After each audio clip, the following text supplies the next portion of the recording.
dumaan dito lang, tapos mag-relax ka lang if you have if you're suffering problems or you're stressed. I think this place is really good for you. Makaka-relax. Napakaganda ng ambience dito.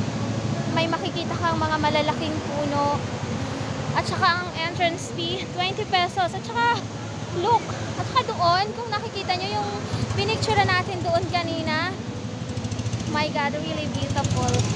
Oh, yun lang talaga yung masasabi ko. Napakaganda. As in, sobrang ganda ng na ito, ng lugar na ito. Yan. Diba? Oh, yan. Ang dami nila. Galing na sila doon. Saka may ikot-ikot sila doon, oh. Yan. Sayang nga lang wala tayong signal. Tayo, meron ditong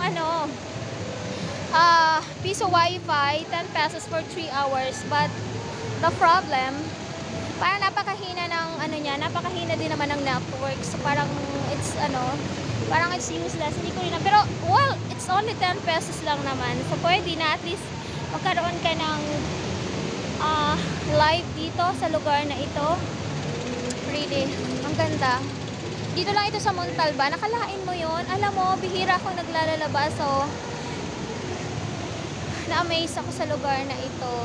So, hindi ka talaga yung hilo, yung pagod sa biyahe dahil for guys, hindi talaga ako pala biyahe or hindi talaga ako mahilig sa yung lumabas.